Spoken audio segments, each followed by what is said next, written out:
Welcome back. Thank you for joining me. This is the Tell It Like It Is podcast, and this is Alexi Bailey, and I'm here with James Ravenel for part two. Thank you for coming back.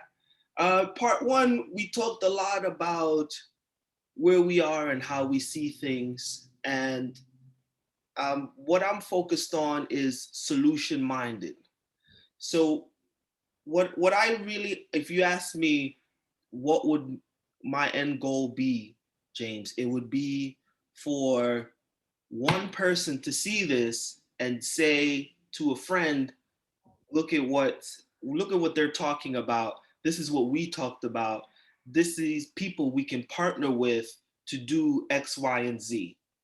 So I want to have conversations publicly that other people can relate to and say, let's partner with this guy and let's do X, Y, and Z. So for me, X, Y, and Z is has a few components, right?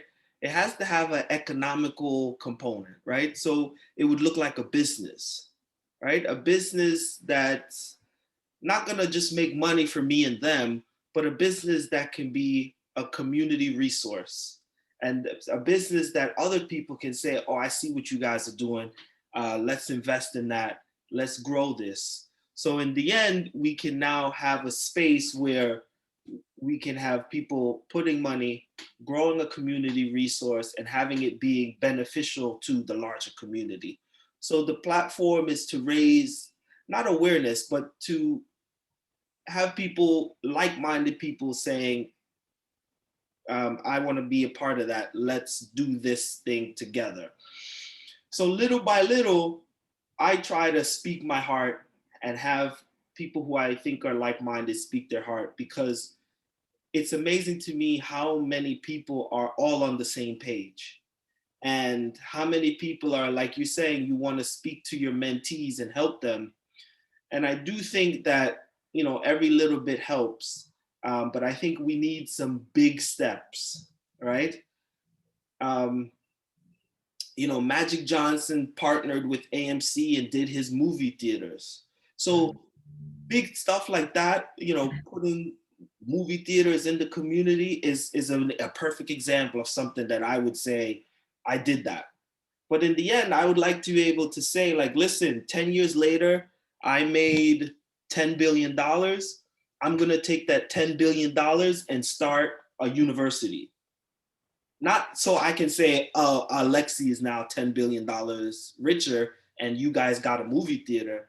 Now I'm going to take that $10 billion and do the next thing. So those are the type of things that I think about, and I'm not trying to bash anyone. I'm just trying to say, like, African Americans, we have, financial capital, financial power, and we need to put our money into things that's gonna benefit us when 10 years go by and we see the profits. This is what we're gonna do with it now. So I think we don't have enough of that. Like, to me, that's the actionable steps. When I see people marching and protesting, like George Floyd, got his neck stepped on, he was killed. Now we're marching at the if I was at I'm like you, I'm not the type of person to be at a march. Not saying I would never go, but I haven't been to one yet, right? Or one of these really serious ones. I've been to some local stuff in Princeton, but so for me, if I'm at this kind of march, I think we should have sign up sheets. And at the sign up sheet, whether it's your email, your phone number, whatever, you sign up. And now, like I said, now you're going to be a part of a project. And now, we need more community. Um, I talk a lot about the Christian church and the Black church, and I talk a lot about, well, when Black people were trying to organize to do positive things, where were they meeting? They were meeting in the church, right? Nowadays, the church has lost a lot of its popularity for obvious reasons, and we're more secular. And because of our secularism, we don't have that local place where we're meeting. So I think we need more local spaces to meet so we can have social time, because I think our social time is breaking down. and we're getting too isolated. So we need more social spaces, something I would call like a social club, clubhouses, build those things up. It would look something like a YMCA. So you build up this YMCA type of thing, swimming pool, fitness club, restaurant, um, a little concert series on Saturdays. You could dance. Local Black social clubs. That's one of my biggest projects that I'm really trying to like get out there and popularize. This was something that was popular in the early 1900s, where mostly white people had social clubs, and then Black people started making their own. That social club kind of has died out, but you still have today country clubs, which usually center around golf. And if you play golf, you're into that. But we know primarily it's like a white people with money kind of thing. So little by little, I think we really, another part of the conversation too is, before integration, when things were segregated, you had the Black movie theater, you had the Black school, the Black this, the Black that. And then little by little, with segregation, with integration, we started going to the white movie theaters. And so we had a decline of those Black businesses. So I do think we should have recreate more of those. Recreate more of what? Black businesses. Okay. But then I start to wonder, what would happen if the Greeks said we want to make a Greek movie theater, and then you had the Asians saying, I want to make my. So you'd have all these little pockets going around, and I'm not sure how it would go, but I think in the end, it would definitely help us, the way we see ourselves and the way people see us. So I hear you. I do have some concern because it almost sounds like you're advocating for segregation, and I don't think that's the message that you're trying to get out. I think that it sound, and correct me if I'm wrong, but um, I think there is power in diversity, and inclusion, um, and equity, obviously. Uh, I think I think some of the equity has been lost. In that, in order for us to have our businesses and rely on people who look like us, um, you know, we had to. I guess we were existing in a segregated environment. Um, we don't necessarily get the support from other cultures and races, um, for our businesses, uh, like we support uh, the other people, um, and I think that has more to do with us in some instances, and how we see value in each other, but also, this is a very tangled web, right? Part of the reason why we may or may not have faith in our own businesses is because of things like disenfranchisement, of things like poor education. And so we don't necessarily understand the tenets of good customer service, giving, how to actually run and sustain a business, how to manage employees, how to train employees, how to train and grow your staff, how to scale your business. We don't necessarily have that teaching. And a lot of that starts with our early education, and then really our K through 12 education. If that is not satisfactory, um, and then you're trying to start a business, you know, and have that business be sustainable, but you don't know the laws, you don't know the rules of business, uh, well, you're probably going to fail in that business. Part of the reason why I think a lot of times we go to, um, businesses that are created by other cultures and races is because they not in all cases, but in a lot of cases, those businesses have a track record of giving the customer what they expect. And so we will patronize those businesses because we're used to whatever that quality is, or those expectations meet what they are giving meet our expectations. But there's so much, man. I mean, there's so many reasons why we don't even trust each other, right? I mean, we can get into um, we can go back to slavery if we want, and talk about the planted mistrust in each other. Um, it was purposeful. It has lasted. We still have trauma around it. We don't talk about it. Um, this thing is tangled. This thing is tangled, and um, I agree in that we do need more of our own businesses, but we also got to support and trust each other. We also have to, um, in supporting and trusting each other, be able to do so freely, knowing that the people who are running the business know what the hell they're doing. And so, having organizations, having spaces where we can talk about, how to build a successful business, how to scale that business, how to be profitable, but also fair to your customer. Um, how to, as a customer, not have higher expectations for people who look like you than the people who don't. As a Black business owner, I can tell you, I had to change my business model. I sell some apparel for, running apparel.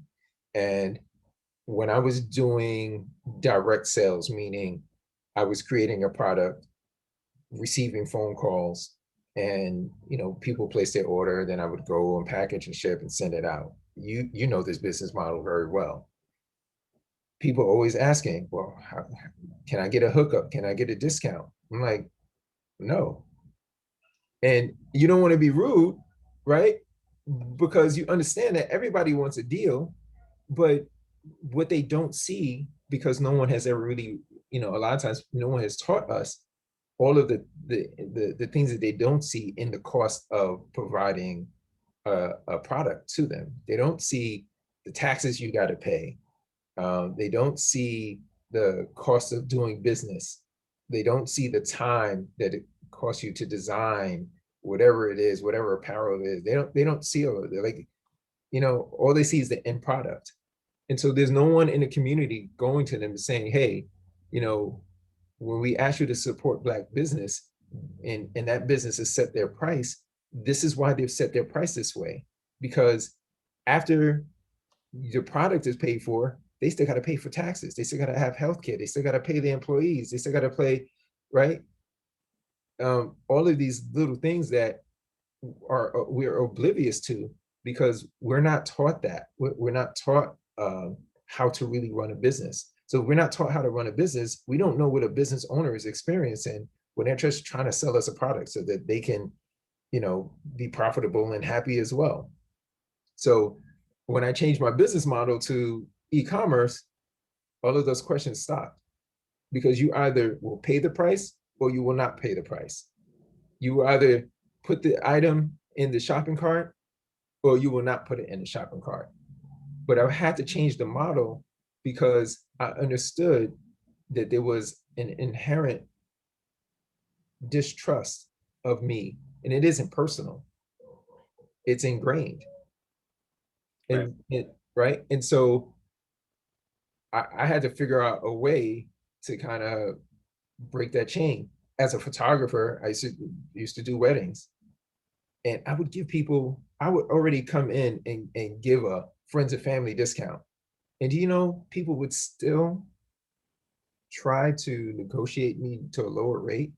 I'm like, do you know how many hours I spend on your photos? I once had to tell someone, after he complained to me, I had already given them like an $800 discount. which is huge. Right. And he complained to me that he was paying $73,000 for his wedding. He was like, I got to pay this person, I got to pay the limo, I got to pay this. And I said to him, so let me get this straight.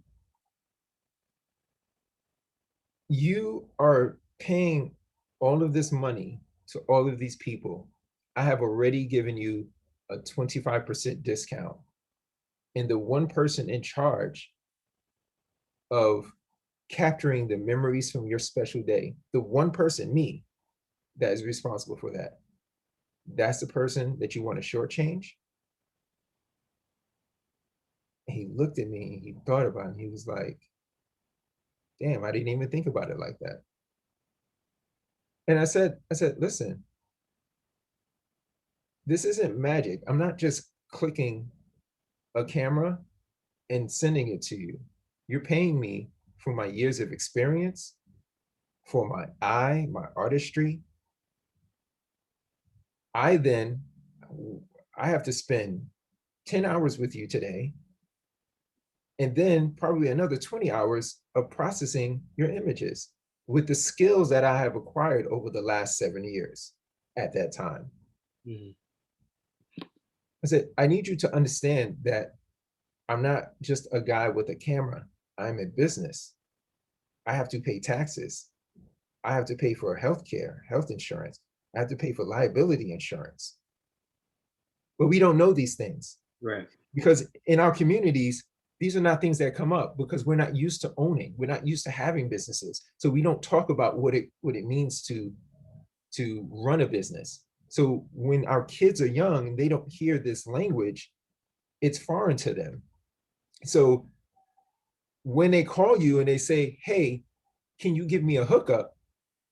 It's because they really just don't understand what it means, what that hookup means. They don't understand that you giving them a hookup puts your business in peril, which then means that the thing that they love about your business may go away because you can't sustain a business when you're giving everybody a hookup.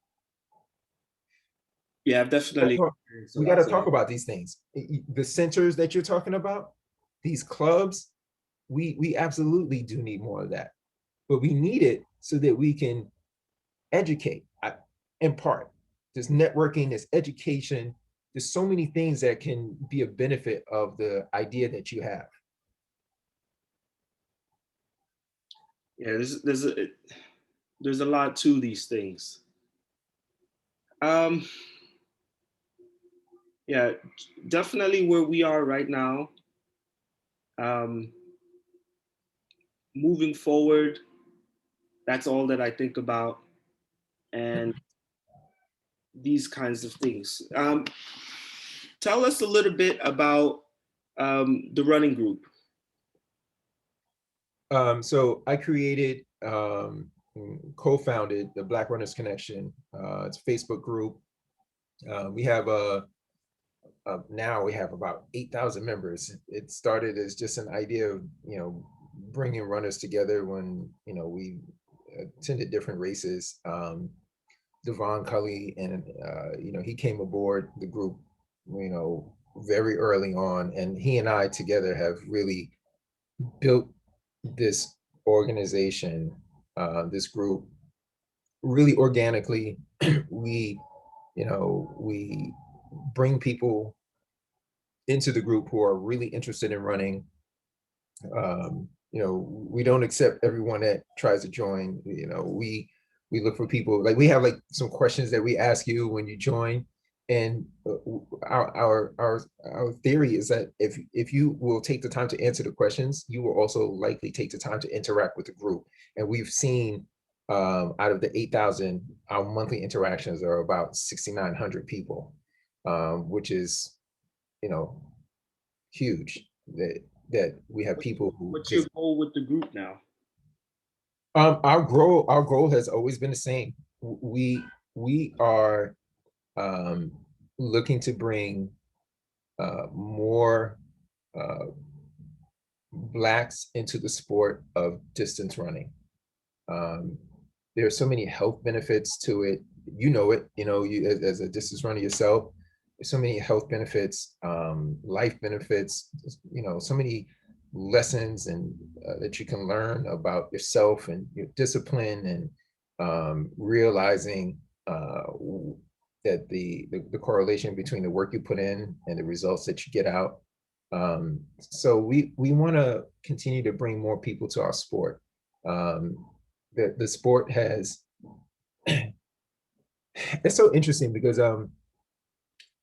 distance running in the way that it is here in America. Um, Again, not a historian, um, but I would recommend um, people do some history about our sport, about the marathon. Are you Uh, going to Atlanta this year for the? I will be in Atlanta for the race. For those who are not familiar, the race uh, is a half marathon and 5K, um, uh, created by the Unity Collective.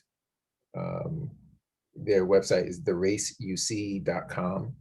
Um, what they're doing is they created kind of like an ecosystem around what they do.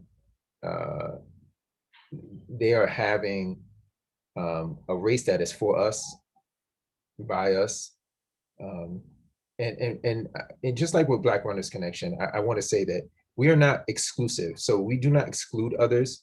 But I think it is important, and even to the point that you were talking about earlier, I think it is important that we have spaces that are Black centered, Black focused, in a country where we have mostly been disenfranchised. And so, because people often say, well, why does it have to be Black? And I say, well, and I point out to them the the the history of us being disenfranchised and being disallowed and being barred and being blocked um, and being undesired.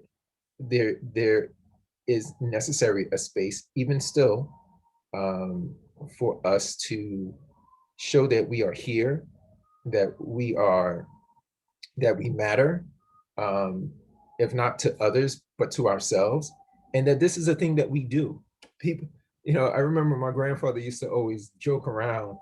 He said, "White people always running somewhere," and he said it as a joke, but kind of as a pejorative. It made me think that I shouldn't be running anywhere. I never imagined I would ever become a runner. I didn't start running until I was 39 years old. Mm. Right. And so years later, I look and I'm like, wow, I kind of wish I had been doing this sooner. And, you know, there's, like I said, there's so many benefits to this. So, like so many of our different, Black focused groups are doing the same thing. We all have like different elements to a greater whole that is bringing more Black people into the sport and sustaining us in the sport by showing the benefits of our health improving, our overall general fitness improving, our mental health improving. Because I'm gonna tell you, a lot of people were saved last year during the pandemic, especially because they were out there running the streets. That Uh, was what they needed for their mental health. are you hosting any events that weekend? No, I try not to compete with what the race is doing. We will be at all of the events. If I'm asked to speak on any panels, I will do that as well. But for this particular event, the Unity Collective, they have done a fantastic job of really having a schedule of events. And then also sometimes I think Team Takedown is another group. Sometimes they host events as well. So I like to let the folks in Atlanta do what the folks in Atlanta do. What I try to do is bring as many. So for Black Runners Connection, we look at that race is now our reunion race. So we try to get as many runners to come down from BRC as possible. 2 years ago in 2019, we had about 50 people come down, and we were hoping to like triple that number for 2020. But obviously, things got a little crazy. There's still a lot of runners who they're scared. they're scared to be in in-person races right now. So I don't know how many people will get this year, but we are going to keep being advocates for that race. It's a wonderfully challenging race, um, and it's beautiful to see so many Black people out there running. Um, both the half marathon and 5K, and we want them to succeed. This is the thing I was talking about Black business, right? And that if we want this thing to keep going, we have to support. We have to support them. We have to pay their price that they're charging for this race, and know that they're doing so because this is what they need to do to sustain their business. They took a huge hit last year, having to refund a lot of people. And I get it. I don't want to lose money as a person who spent money on a race, just like anyone else. But I really wish that, some folks have realized the impact of them, asking for money back instead of deferring, because that, created a huge financial hit for a business that we say we love and want to support. But they're still here, they're still kicking. And we and Black Runners Connection are going to do our best to get as many people as we can to come down and support that race, because we want to see this race, eventually become a marathon, right? And they are using their strengths and their core competency of being race directors on the local level, and they're trying to expand what they do. So we have to support them. And so I'm doing my part with getting that word out with my group. In fact, they're having a meeting in about another hour or so, to talk to all of the you know you know run leaders in the Black community, all over the country, to make sure that we're all on the same page to help them move forward. So we just keep pushing. Black Runners Connection has a voice. We have people who believe in the vision that we have, and come every day to share what they're running, share their runs. They share, their goals. They have questions. It is community, and now it's become so self-sustaining, because when it started, I was answering all the questions, and I was still a novice runner, and I was still having to answer all the questions. And now it is a well-respected community of runners. We have coaches, we have Olympians, we have um, international runners. So it's beautiful to see how it has organically evolved. Um, and Devon and I are just happy to say that we are part of this thing, um, that we started with a small vision, and has blossomed into this very beautiful thing. Wait, man, listen, I'm already registered. I'm going to be there. Oh, nice. Nice. I would definitely see. I just got my registration, and I kept saying, oh, I got to register. I kept forgetting, but I'm registered, about to book my flight in a couple of days. Looking forward to seeing you down there. Yeah, man, listen, I'm trying to do my part.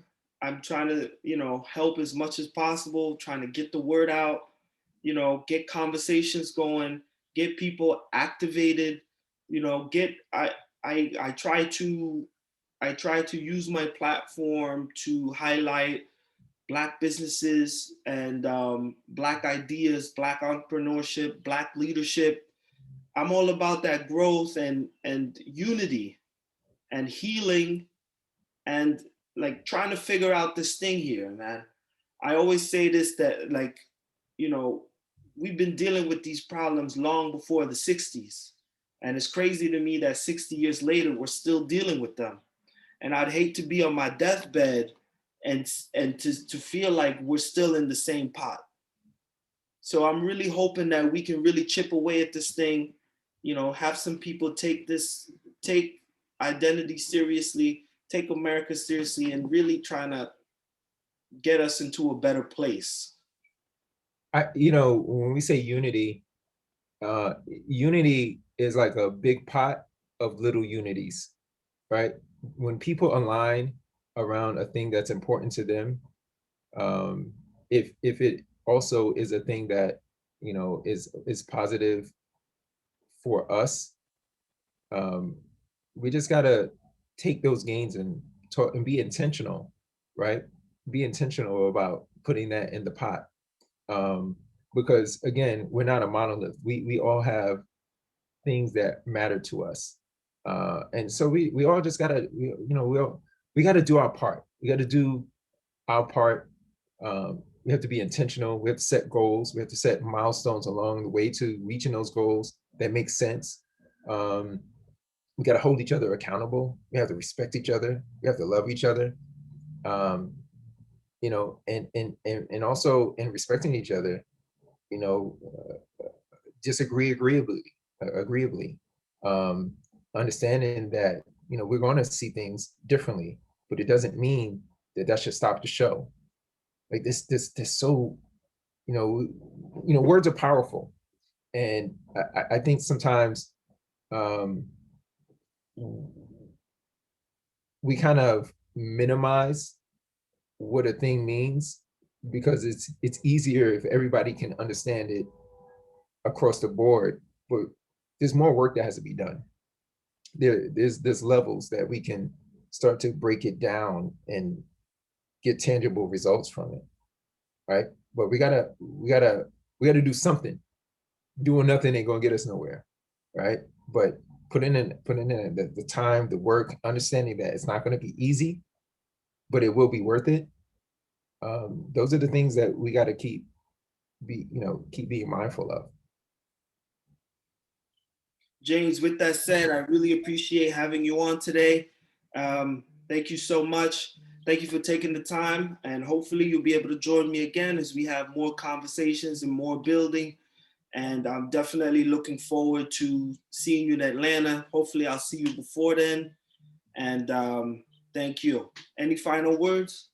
I just want to say thank you so much for having me on. This was I like these conversations that I delight in the tough conversation. So thanks for helping me think today. I know that I'm going to now have to kind of be a little bit more intentional in some of the other goals that I have set, and I look forward to having some future conversations with you and letting you know what progress I've made. So thank you. There's more where that came from. Have a good day. All right, have a great day.